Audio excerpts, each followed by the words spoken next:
Kota Banjarmasin dilalui beberapa sungai besar dan kecil. Salah satunya Sungai Banjar Kecil atau biasa disebut Sungai Martapura. Jadi tidak heran kalau banyak warganya yang bermukim di sepanjang aliran air yang bermuara ke Sungai Barito ini. Beginilah rupa perkampungan di tepian Sungai Martapura, perumahannya padat. Ternyata ibu-ibu di kelurahan Sungai Nipah ini juga senang makan sawo Manila. Terbuktikan kalau buah yang kupanen ini benar-benar enak. Buahnya nak makan tuh. Bu, assalamualaikum. Waalaikumsalam. Lagi makan apa, Bu? Makan sawo. Oh, sawo. Bun, jual Bu bawa sawo Manila nih. Banyak banget Bu tadi habis metik di di pohon. Apa? Anak olah wadai. Bagi-bagi lah. Wah, ininya tak bagi-bagi kena. Wadainya wadai sesunduk lawang. Anak bola di sana. Yang pengen merasain bola. Iya. Permisi, Bu. Yuk.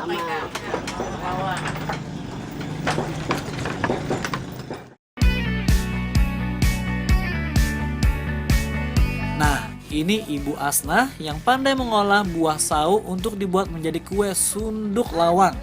Dalam bahasa Banjar, sunduk lawang berarti palang pintu. Disebut begini karena kue akan dibentuk menyerupai palang pintu.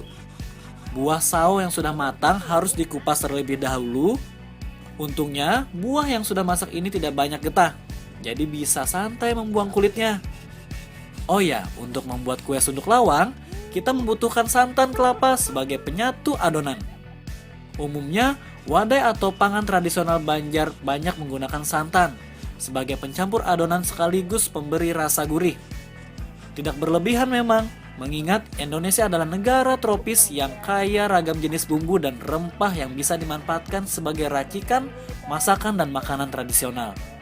Dari parutan kelapa yang sudah tua, akan didapat hasil perasan santan yang kental. Kalau Bu Asnah sudah menyelesaikan tugasnya memarut kelapa, sekarang ulun yang menghaluskan buah sawonya. Tujuannya agar didapat tekstur buah yang halus seperti bubur sehingga mudah diadon dan dicampur dengan bahan lain. Karena buahnya juga sudah masak, jadi memarutnya tidak terlalu sulit. Kalau begini sih mudah, Bu.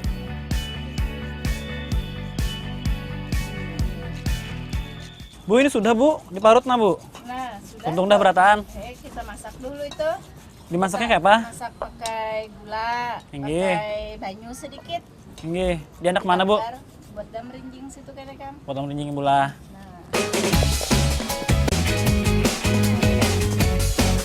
Jika semua bahan sudah siap, saatnya meracik bahan. Adonan kue sunduk lawang terdiri atas dua bagian. Yang pertama, kita harus memasak hasil parutan buah sawo menjadi selai. Untuk itu, sebelum dimasak kita campur dulu gula pasir dengan halusan buah sawo sampai merata. Kedua campuran ini dimasak sampai gula larut dan menjadi selai buah. Nah, campuran bahan yang kedua terdiri atas tepung beras, tepung kanji, dan tentu saja santan kelapa. Semua bahan diaduk-aduk rata dan tepung tidak menggupal.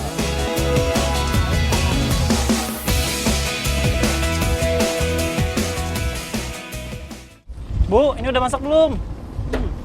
Kira-kira sudah tuh Yud, angkat aja. Udah ya, Yud. angkat ya. Ah. Ya.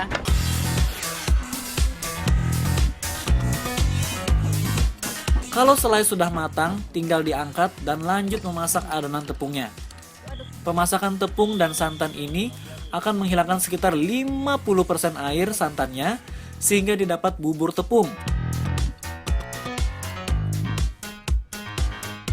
Agar tampilan wadai ini lebih menarik, jangan lupa menambahkan pewarna makanan. Kita bisa ekstrak pandan untuk mendapatkan warna hijau, kunyit atau stroberi untuk mendapatkan warna merah seperti yang kami pakai. Semua boleh, sesuai selera saja. Kalau bubur tepung sudah jadi, tinggal diangkat dan dicampur dengan selai buah sawo Manila tadi.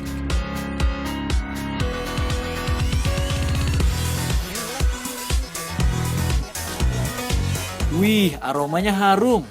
Warna juga bagus, Bu. Kata Bu Asnah, campuran kedua adonan belum bisa dimakan karena harus dibungkus terlebih dahulu agar mudah dikukus. Ini sedikit jahit lah di ujung. Nah, Ini tugas yang tampak mudah tapi sulit dilakukan. Karena nama kuenya sunduk lawang, jadi kita harus membungkusnya menyerupai palang pintu yang panjang. Kita contoh Bu Asnah ya.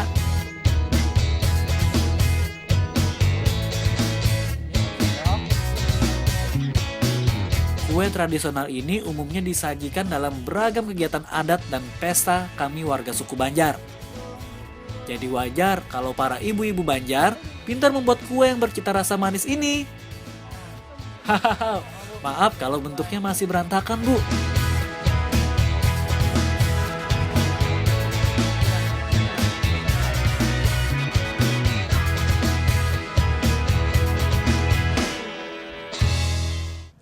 Nah, tuntung sudah kita yutai. Bu, tuntungnya Nah, dibuat. habis dah sip. Nah, Langsung buat lah. buat aja lagi Kam. Kukus lah. Iya, kukus. Buka tutupnya dulu.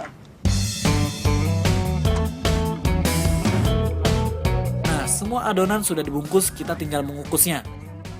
Dengan memanfaatkan uap air kukusan, adonan kue sunduk lawang yang masih lembek akan menjadi lebih padat sehingga lebih enak untuk dinikmati.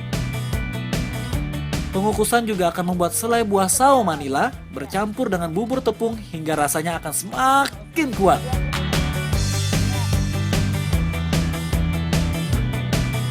Cukup 20 menit saja, kue sunduk lawang siap santap. Sip.